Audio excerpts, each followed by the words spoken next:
높은 곳에서 고양이가 떨어져도 많이 다치지 않는다는 이야기를 들어보신 적이 있으십니까?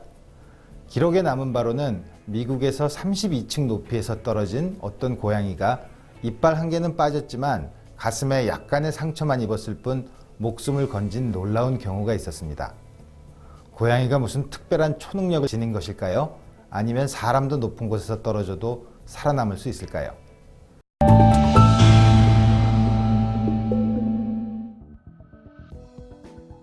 스키를 타고 빠른 속도로 내려오는 선수들은 공기의 저항을 줄여야 합니다. 스키 선수들이 빨리 내려오고 싶으면 몸을 달걀 모양으로 만들어 공기와 부딪히는 단면적을 줄입니다. 물론 이 자세는 손을 마구 흔들면서 비명을 지르며 내려오는 것보다는 더 멋있게 보이기도 합니다. 공기가 없는 진공에서라면 당연히 이 저항은 없어집니다. 빗방울이 떨어지기 시작할 때에는 속도가 작아 저항력은 작고 지구가 중력으로 잡아당기기 때문에 빗방울은 가속되어 점점 빨리 떨어지기 시작합니다. 빗방울이 빠르게 떨어질수록 공기 분자들과 더 많이 부딪히게 되고 공기에 의한 저항력은 속도가 빨라질수록 더 커지게 됩니다. 이렇게 점점 저항력이 더 커지다가 그 크기가 중력과 같아지면 빗방울은 더 이상 힘을 받지 않고 이때부터는 일정한 속도로 떨어지게 됩니다. 이 일정하게 떨어지는 속도와 이 속도에 도달하기까지 떨어지는 거리는 물체마다 다른데 물체의 질량과 떨어지는 방향에 대한 단면적에 따라 매우 다릅니다. 빗방울은 약 10m 정도 떨어진 후 초속 7m의 일정한 속도로 떨어집니다. 공기가 없을 때보다는 매우 작은 속도죠. 스카이다이버는 430m 정도 떨어진 뒤 마지막 속도는 초속 60m 정도입니다. 야구공은 210m 정도 떨어진 뒤 마지막 속도는 약 초속 42m 정도 됩니다. 고양이는 마지막 속도가 초속 20m 정도 됩니다. 일반적으로 무거운 물체일수록 마지막에 얻게 되는 일정한 속도는 커지고 이 속도에 도달할 때까지 떨어지는 거리는 훨씬 길어지게 됩니다. 이제 떨어지는 고양이를 생각해 볼까요?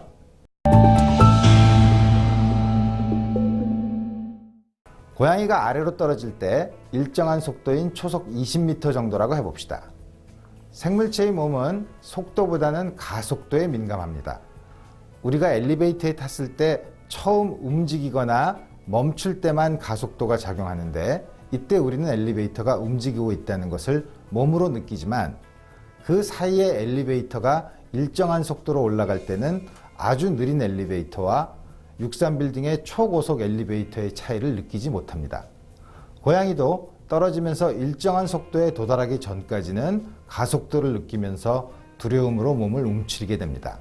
이때 바닥에 부딪히면 심하게 다칠 수 있습니다. 마지막 속도에 도달할 때까지의 거리는 약 6층 정도의 높이입니다. 그래서 6층보다 낮은 곳에서 고양이가 떨어지면 매우 위험합니다. 그러나 더 높은 곳에서 떨어지면 고양이는 바닥에 이르기 전에 일정한 속도에 이르게 됩니다. 그러면 고양이는 더 이상 가속도를 느끼지 않으므로 마음의 안정을 찾고 팔다리를 활짝 펴서 표면적을 더 크게 만듭니다. 그러면 저항력이 더 커져서 천천히 떨어지게 되어 마지막에 얻는 일정한 속도는 더 작아지게 됩니다. 그렇게 거의 다 떨어져서 땅이 보이면 고양이는 다리를 움츠려 착지할 준비를 하는 것입니다. 자, 고양이에 대해 잔혹한 이야기는 많이 했으니 이제는 높은 곳에서 떨어지는 것을 즐기는 스카이다이버에 대해서 한번 생각해 볼까요? 1987년 4월에 데비 윌리엄스라는 스카이다이버가 4km 상공에서 스카이다이빙을 하려다가 다른 사람과 부딪히며 정신을 잃어 낙하산을 펴지 않은 채 떨어지기 시작했습니다. 훨씬 위에 있던 아직 낙하산을 펴지 않고 떨어지던 다른 스카이다이버인 그렉 로버슨이 이 광경을 보게 되었습니다. 아직 낙하산을 펴지 않았던 로버슨은 몸의 방향을 바꾸어 머리부터 내려오도록 하여 공기와 부딪히는 표면적을 작게 함으로써 보통 때보다 빨리 내려왔습니다. 이때 속도가 약 시속 320km였습니다. 그리고 몸을 활짝 벌려 저항력을 최대로 늘려서 천천히 떨어지게 만든 후 윌리엄스를 가까스로 잡을 수 있었습니다. 그리고 땅바닥과 충돌하기 전 한 10초 전쯤에 윌리엄스의 낙하산을 펼치고 그를 놓은 뒤 자신도 낙하산을 펼쳤습니다. 윌리엄스는 떨어질 때 몸을 가누지 못해서 많이 다치긴 했지만 다행히 목숨은 건질 수 있었습니다.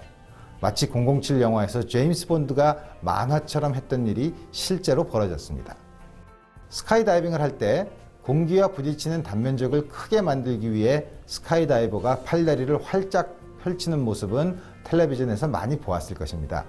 이러한 자세를 독수리가 날개를 편 모습 같다고 해서 날개 편 독수리 자세, 즉 스프레드 이글 자세라고 합니다. 절대로 가랑이 사이에 통풍이 잘 되라고 하는 자세는 아닙니다.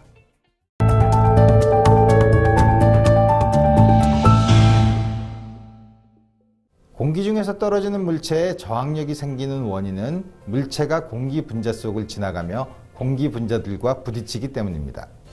떨어지는 사람들에게는 공기 분자들이 반대 속도로 다가옵니다. 다가온 공기 분자는 물체와 부딪히며 속도를 잃고 물체에 힘을 전달하게 됩니다. 그 힘을 저항력이라고 부릅니다. 이 현상은 공기 속에서만 나타나는 것은 아니고 물속이나 기름 속에서도 나타납니다.